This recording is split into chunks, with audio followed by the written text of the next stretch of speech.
Mercredi prochain, alors qu'on peut l'apercevoir sur la petite fenêtre de Canal Matin. Il s'appelle GPE Ghislain Pierre-Essonneau. Pour la première partie de la revue de presse, il sera donc suivi de Mike Chipkio pour la deuxième partie. Allez, à vous, le pouvoir à Yaoundé, on vous a pris quelques minutes, mais c'était important puisqu'on parlait de santé. Revue de presse.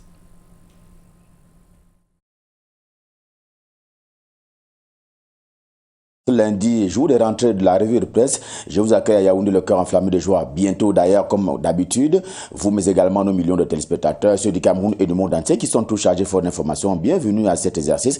En tout cas, c'est la première partie de la revue. À partir de Yaoundé, c'est la capitale camerounaise.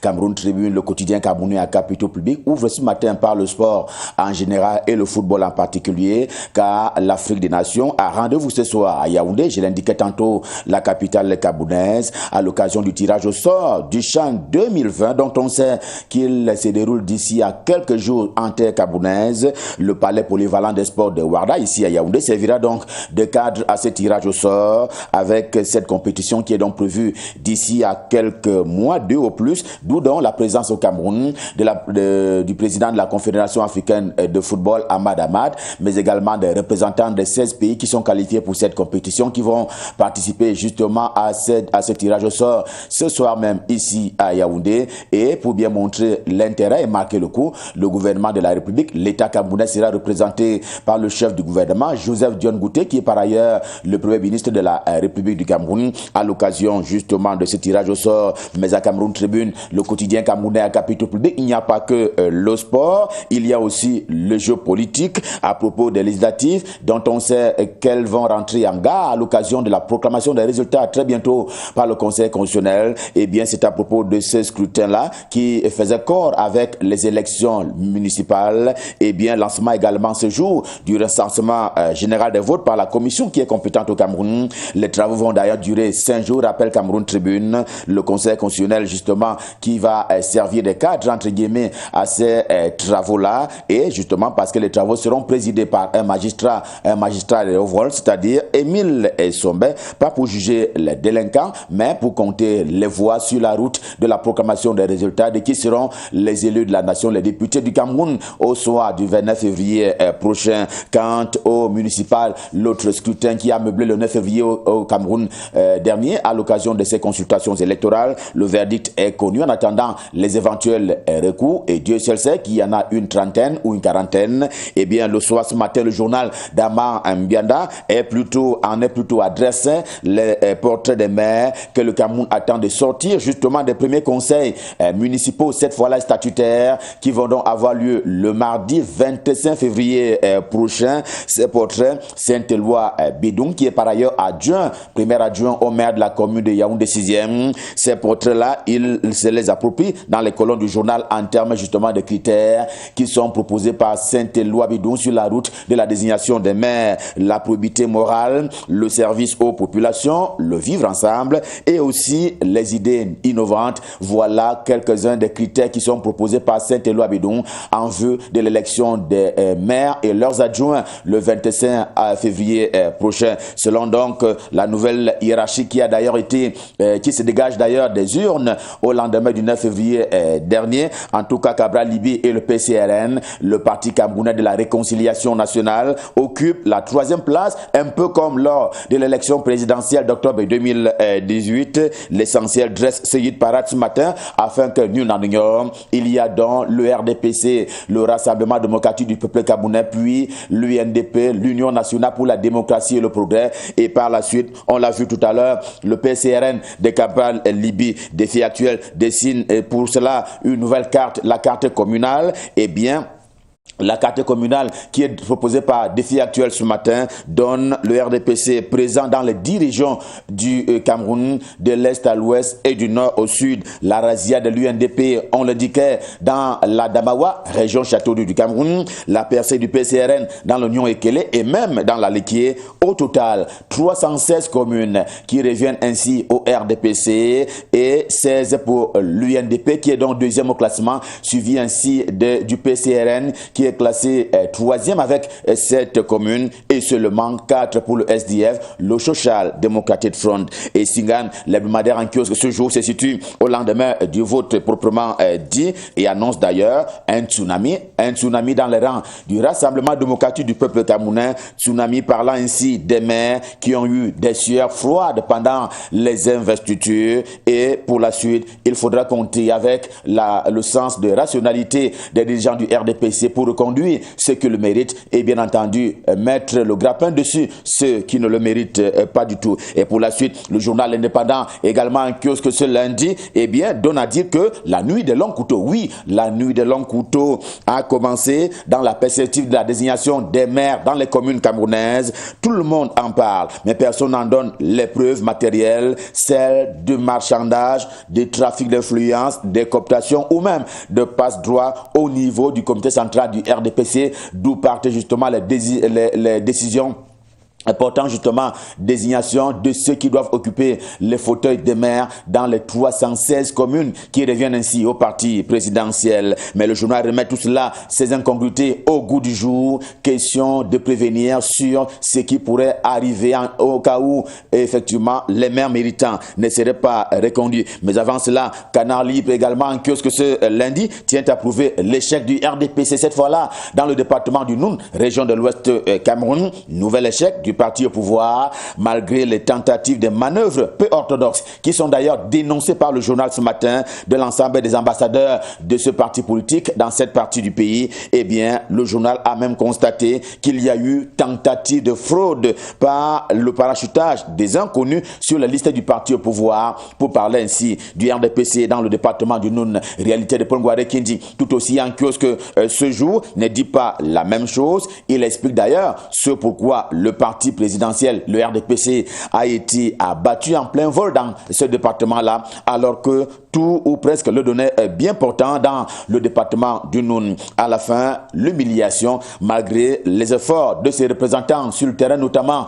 lors de la campagne électorale. Et voici une parenthèse en deuxième une du journal de Paul Ngouaré Kindi, réalité édition de ce lundi matin. Elle parle, cette deuxième une de la télévision et de la radio à capitaux publics du Cameroun, la CRTV, dont le directeur général Charles Ndongo recevait les vœux vendredi dernier sous fond de serment de l'excellence, maintenir la maison au panthéon des meilleurs du continent africain. Voilà le nouveau challenge de la maison, la CRTV, ainsi qu'en parle réalité édition de ce jour. Et pour revenir aux élections couplées du 9 février dernier au Cameroun, eh bien le quotidien Mutation, le journal de Gab, Georges-Alain Boyomo ce matin nous sert les mots MAUX, justement dû à l'abstention électorale qui a été constatée par le journal et qui en fait selon lui est un aboutissement du code électoral qui n'a pas été modifié et donc toiletté pour par exemple intégrer la masse de jeunes Camerounais âgés de 18 ans jusqu'ici, et ils sont bien nombreux si l'on s'en tient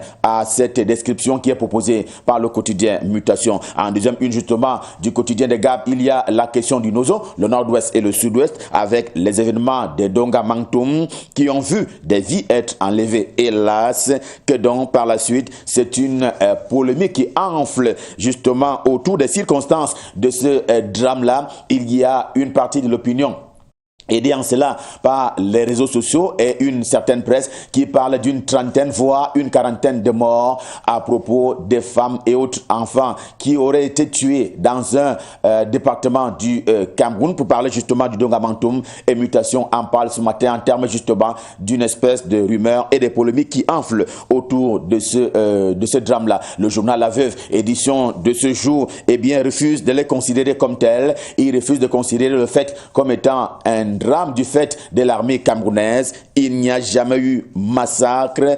Il s'agit simplement d'un travail de l'armée camerounaise qui est bien entendu au front, question de sécuriser les hommes et les biens ici comme là-bas. Ainsi va la situation si l'on s'en tient à la proposition qui est faite par le journal La Veuve, édition de ce jour. Aucune femme ni enfant n'a été tuée, rassure pour sa part le journal L'Orphelin qui traite également de la même information. En tout cas, la une principale de L'Orphelin, édition de ce jour, prend également l'exemple l'exemple de Nga et de Ntumbao, qui sont deux villages de ce département, le Nonga-Bantoum, pour ne pas le nommer. Il y a eu manifestement cette situation, mais le journal propose sa vérité, sa part de vérité. Dernière heure en kiosque ce lundi fait dire que la santé, ou si vous voulez, la suite des événements est simplement faite des manipulations ou alors tentative de manipulation de l'information. Il n'y a jamais eu mort ni d'enfants, ni de femmes de ce côté-là, martèle ainsi, dernière heure, manipulation, mais surtout des informations. Génération Libre, l'hebdomadaire également en kiosque ce jour, qui traite de cette question, ajoute que l'ennemi, armé ou pas, eh bien, a intérêt à ce que soit il soit désinformé, soit il soit mésinformé, pour parler justement de l'homme ordinaire. Eh bien, le journal parle justement de ce que il s'agit d'un ensemble d'informations qui visent à déstabiliser le Cameroun, qui circulent ainsi sur les réseaux sociaux. D'ailleurs, la tornade, tout aussi en kiosque, et qui traite d'ailleurs de cette même problématique, celle donc des Donga à Mantoum, pour parler des événements du week-end dernier. Le journal La Tornade, ainsi en kiosque, et qui est d'ailleurs dans le même bain, eh bien, martèle que la campagne qui a couru par la suite vise simplement à saboter le travail de l'armée camerounaise, et ainsi accusé, qui est d'ailleurs ainsi accusé à tort justement d'avoir entre guillemets massacré des personnes, des hommes et des biens. En tout cas, la tornade est en kiosque et parle ainsi des ennemis de la République qui sont tapis dans l'ombre, question de tenter justement de déstabiliser le Cameroun, et cela est bien entendu, cela va à tort. Eh bien, l'épervier en kiosque se joue à quelques lieues de là. Eh bien, il estime que le complot contre l'armée camerounaise ne passera pas. Quand on parle de l'armée camerounaise, on parle bien entendu du Cameroun, et que l'ennemi se tienne plutôt tranquille. Eh bien, aucune parcelle du territoire national ne sera cédée, ni aujourd'hui, ni demain. L'armée, quant à elle, va travailler en respectant les normes en matière de droits de l'homme. C'est ce que dit le quotidien L'Épervier, édition de ce jour. Pour sa part, le jour également en kiosque ce lundi, c'est le quotidien bleu, le journal d'Aman Mana. Le journal ne dit pas mot, juste une photographie et cette phrase quelque peu lancinante: vous êtes notre histoire. C'est la une principale du quotidien bleu, édition de ce jour, qui propose ainsi une image, question justement de s'enquérir de la situation dans le Donga à Mantoum. Le journal parle ainsi des vies qui ont été enlevées et pour lesquelles il faut verser une larme au moins. Question justement de faire le deuil, et ainsi va le deuil à la une principale du quotidien bleu, édition de ce jour, que nous n'aurons malheureusement pas en direct, mais il faut bien le signaler, le quotidien bleu a traité de cette question pour parler ainsi de ces morts néantes, des oppositions entre l'armée camerounaise et les séparatistes dans le nord-ouest et le sud-ouest camerounais. Et pendant ce temps, se tient à quelques lieues d'ici, notamment aux États-Unis d'Amérique. D'ailleurs, vous le voyez en l'état actuel des choses, c'est le quotidien bleu, puisqu'on vous parlait de cette une principale. Et pendant ce temps, je l'indiquais, se tient très loin d'ici. Apprend-on cette fois-là du journal de Thierry dont on a intégration, tout aussi en kiosque ce jour, et bien une réunion sur le même sujet, à savoir le nord-ouest et le sud-ouest camerounais. Elle est d'ailleurs annoncée pour se tenir du côté de Washington du 19 au 21 mars de l'an de grâce, c'est-à-dire le mois prochain. Cela à l'initiative de la coalition pour le dialogue et les négociations. En tout cas, voilà l'information qui est portée par intégration de Thierry Ndong. On a également en kiosque ce jour. Perspective d'Afrique ne croit pas à la sincérité ni des participants, encore moins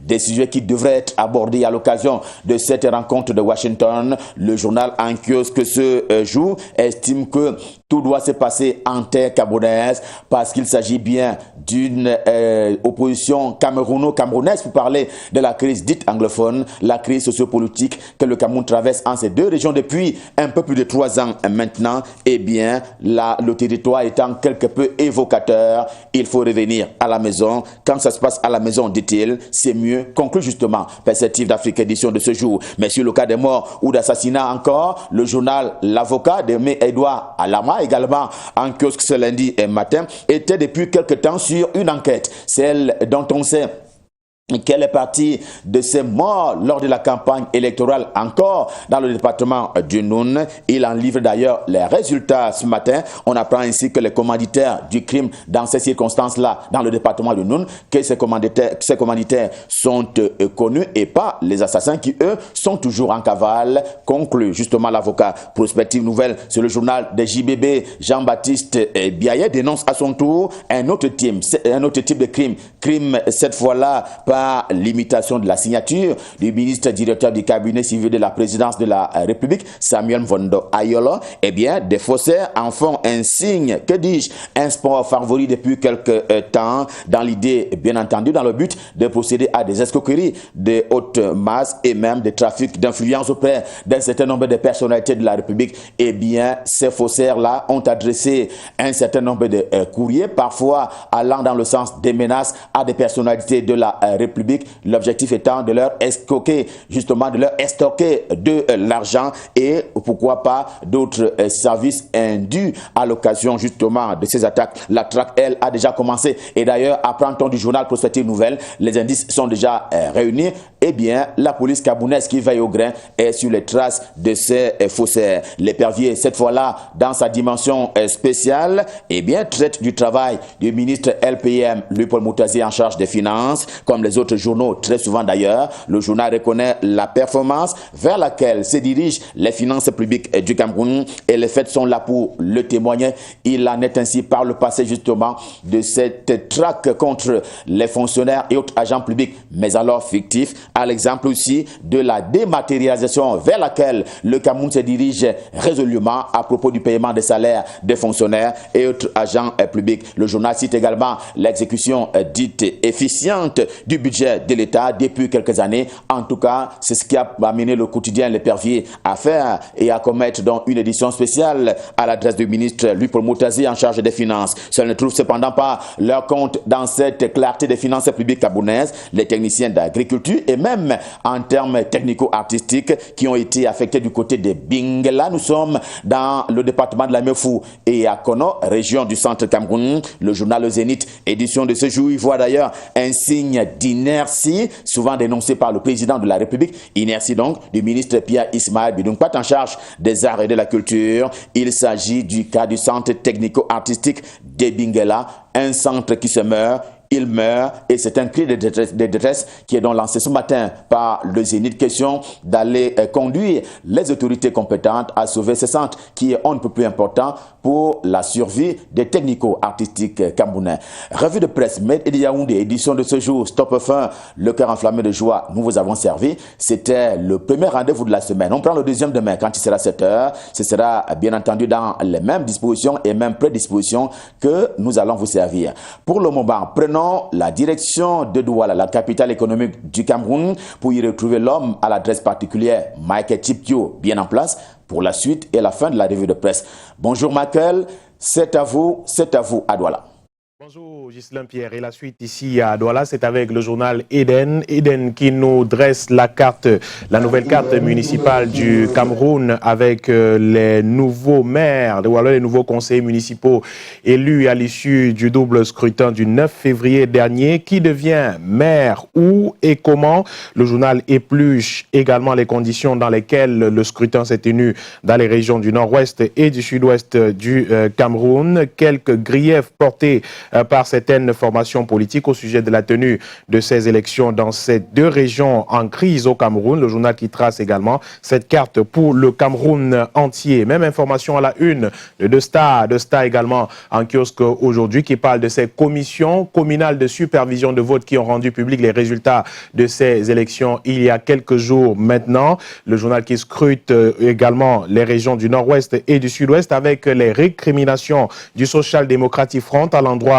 du RDPC, du Rassemblement démocratique du peuple camerounais au sujet de la tenue de cette élection. La répartition d'ailleurs des communes à lire dans le journal de Star en kiosque ce jour qui nous parle en fenêtre en oreillette gauche de cette Horreur justement dans le département du Donga-Matoum, dans la région du nord-ouest du Cameroun. Plus de 27 personnes massacrées sur place, mais par qui? La question demeure et est posée à la une du journal de Star en kiosque ce jour. Information d'ailleurs reprise par le journal De Post également en kiosque aujourd'hui, qui pointe d'ailleurs un doigt sur l'armée camerounaise, un doigt qui est pointé par certaines organisations non gouvernementales qui estiment, qui voient la main des militaires camerounais derrière ce massacre qui s'est produit en Garbou-Toumba. C'est une localité, c'est un quartier du département du Donga-Matoum, région du nord-ouest Cameroun, où enfants, femmes ont été brutalement tués par des hommes armés arrivés justement dans cette localité. Des villages entiers ont été incendiés également. Le film de cette horreur à lire dans le journal de Post en kiosque ce jour, et le quotidien Le Messager y est également allé pour voir clair dans ce qui s'est exactement passé, ce que le journal appelle ce jour le massacre des populations à Toumba. Près d'une vingtaine de corps ont été découverts dans cette localité située dans la région du nord-ouest et le département du Donga-Matoum. Plus de 29 personnes qui ont été tuées, des corps découverts dans ce quartier. Une découverte macabre qui fait dire au journal Le Messager que les victimes ont payé les frais d'une barbarie à nul autre pareil. Les familles sont inconsolables sur place. Elles pleurent leur mort. Des informations relayées par le journal Le Messager ce jour renseignent que les hommes en treillis et lourdement armés ont fait irruption dans ce village vendredi matin, tirant à bout portant sur des habitants et incendiant certaines habitations. Sur les raisons de cette boucherie humaine, ni l'administration locale, encore moins les autorités compétentes du pays ne se sont prononcées jusqu'ici. Ce massacre aurait fait plus d'une vingtaine de victimes, comme en témoignent des images distillées d'ailleurs dans les réseaux sociaux. Pendant le week-end, les chanceux ont pu se réfugier au village Koum, village voisin de ce département de Bui. Certains blessés ont été internés à l'hôpital BBH de Kumbo, a appris le quotidien Le Messager, qui se demande toujours qui serait derrière cette attaque contre les populations civiles dans le département du Donga-Matoum, région du nord-ouest du Cameroun. Le journal nous parle également de la célébration de la journée internationale de la femme et l'agonie de la SICAM qui paralyse le marché du pagne. La seule industrie textile actuellement en activité en Afrique centrale connaît une sérieuse difficulté, une situation qui en croît à la direction et principalement la conséquence du manque de ressources humaines qualifiées, du vieillissement et de l'obsolescence des équipements de production dont certains n'ont jamais été remplacés depuis la création de cette entreprise en 1965.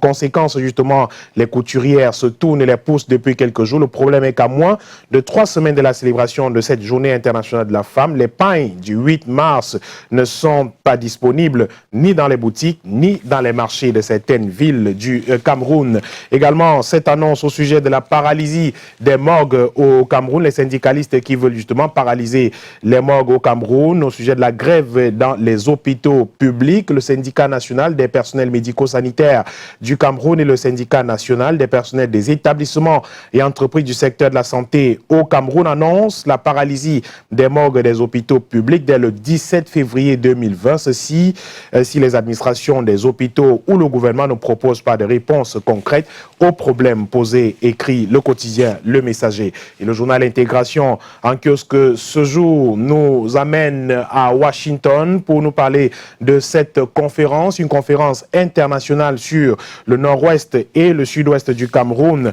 une conférence pour tenter de ramener la paix dans ces deux localités. Aux manettes de cette initiative se trouve la coalition pour le dialogue et les négociations qui, ce lobby d'ailleurs réputé proche du Congrès américain, liste 2 objectifs: engager tous les segments et professionnels d'origine du Sud Cameroun pour établir l'opinion majoritaire sur la voie d'une solution négociée permanente et élaborer un cadre détaillé pour une reconstruction post-conflit robuste dans les régions du nord-ouest et du sud-ouest du Cameroun. Intégration nous apprend que cette conférence, cette rencontre se tient du 19 au 21 mars 2020 dans la capitale des États-Unis. Le journal nous parle aussi de ce dynamisme rwandais au Cameroun et nous amène à Ekié. C'est un quartier de Yaoundé. Dans cette bourgade, le déploiement des ressortissants de la zone des Grands Lacs démontre des effets conjugués de leur spécificité économique et sociale liée principalement à leur volonté de s'émanciper du statut de réfugié. Des réalisations présentées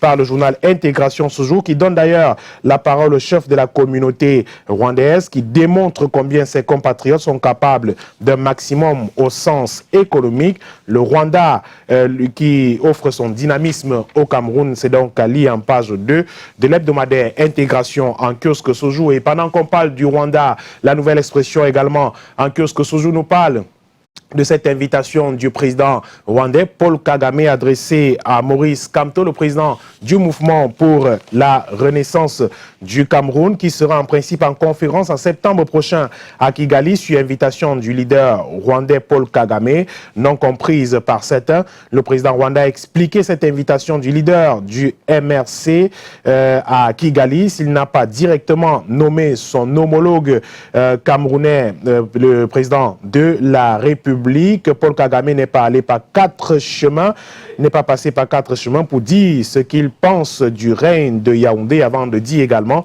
tout le bien qu'il pense du président du mouvement pour la renaissance du Cameroun qui devra partager son expérience avec le Rwanda lors de cette conférence prévue en septembre prochain, écrit le quotidien La Nouvelle Expression en kiosque aujourd'hui. Le journal nous parle encore des élections couplées du 9 février dernier au Cameroun avec cette sortie de l'ONG Un Monde à Venir qui dénonce dans une déclaration, l'organisation non gouvernementale a dit avoir relevé plusieurs cas de bourrage ou tentatives de bourrage des urnes, le vote des personnes présentées comme étant des fonctionnaires civils ou militaires munis d'une ordonnance de justice, les charters dans les régions du centre et du littoral, l'achat des bulletins de vote des adversaires dans plusieurs centres de vote dans la quasi-totalité des régions du Cameroun, la falsification des chiffres, notamment dans la région du Sud, ainsi que l'installation des bureaux de vote dans des domiciles privés, la falsification et le rachat des procès-verbaux à l'ouest et au littoral, des récriminations portées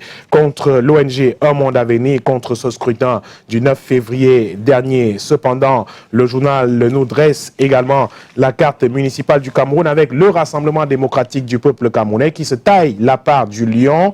Le parti au pouvoir, plus que par les passés, s'est taillé l'essentiel des communes du Cameroun. Quelques partis politiques l'accompagnent d'ailleurs. Le journal parle de plus de 316 communes sur les 360 qui sont donc acquises au Rassemblement démocratique du peuple camerounais. L'œil du Sahel qui parle également de politique avec la commune de Ngong, la localité de Ngong dans le département de la Benue, région du Nord Cameroun, et l'Union nationale pour la démocratie et le progrès qui manifeste contre la victoire du Rassemblement démocratique du peuple camerounais dans cette localité. Une manifestation qui a eu lieu il y a quelques jours. Ils revendiquent leur victoire qu'ils disent volée par le parti au pouvoir en complicité, disent-ils encore, avec Elekam et l'administration sur place. Ils ont donc manifesté il y a quelques jours dans le département de la Benue. Et la grande une du journal L'Œil du Sahel, vous le voyez, nous reparle encore des actes de la secte terroriste Boko Haram dans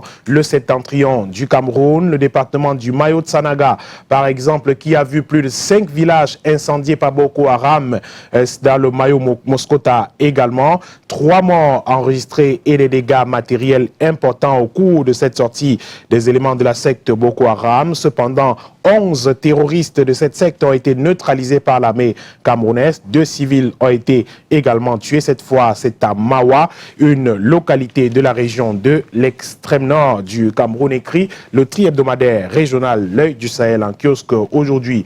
L'hebdomadaire du monde juridico-judiciaire Kalara également en kiosque ce jour nous parle d'une autre affaire au ministère des Finances au sujet des diplomates fictifs, affaire qui a fait grand bruit la semaine dernière au sujet du fichier solde de l'État, alors que le secrétaire général du ministère a annoncé le démantèlement d'un réseau de fonctionnaires en service au Cameroun et percevant des salaires frauduleux au taux consulaire pour un préjudice annuel de près de 3,2 milliards de francs CFA. L'enquête révèle qu'il s'agit d'un canular. Kalara revient donc sur un précédent scandale découvert par Emmanuel Lebou et impliquant majoritairement des militaires restés jusqu'ici impunis. C'est en page 6 de l'hebdomadaire Kalara en kiosque ce jour qui parle également du TCS qui condamne enfin, écrit le journal Kalara, à 2 TPG à la place des magistrats et militaires, écrit le journal en kiosque ce jour. À l'issue de 7 années de procédure judiciaire, les anciens trésoriers payeurs généraux de Yaoundé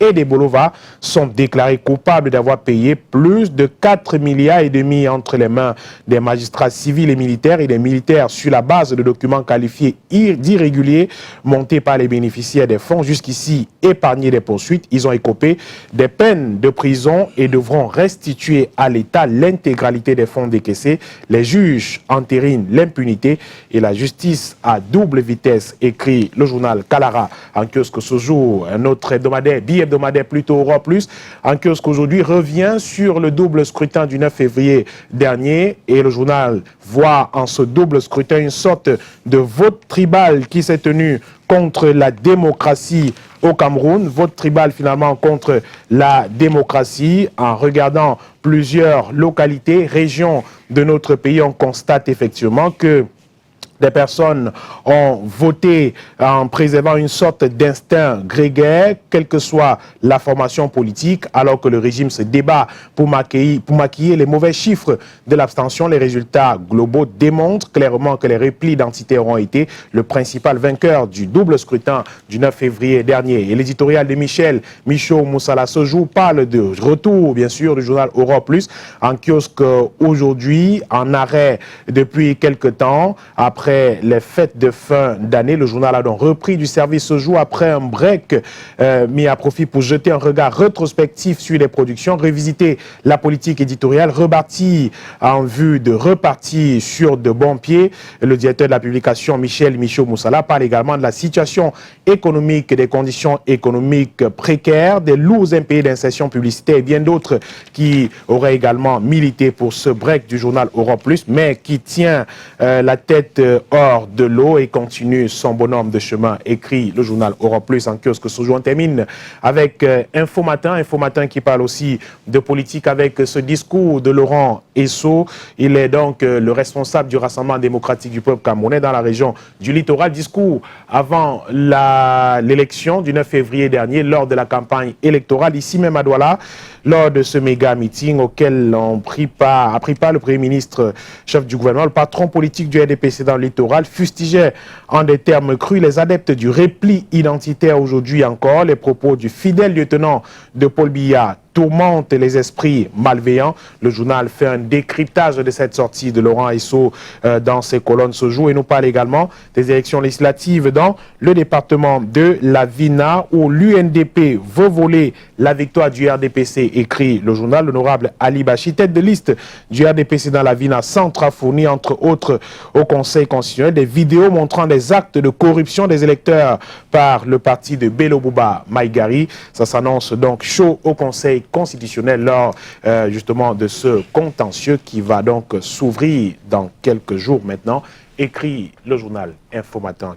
Merci beaucoup Michael. On va le rappeler, en ce lundi 17 février 2020, notre élan de cœur va à l'endroit de ces ressortissants du pays situé au cœur des Balkans, limitrophes, on va le dire, à la Serbie, à la Macédoine, Monténégro, parallèlement et bien sûr l'Albanie. Il s'agit du Kosovo qui célèbre donc son indépendance aujourd'hui, obtenue donc le 17 février 2008. Aujourd'hui aussi, nous célébrons principalement les Alexis et secondairement les Marianne et Sylvain. Alexis? Alexis, Marianne, Sylvain. Bon, ils doivent être nombreux à nous regarder. Des Alexis, j'en connais plusieurs.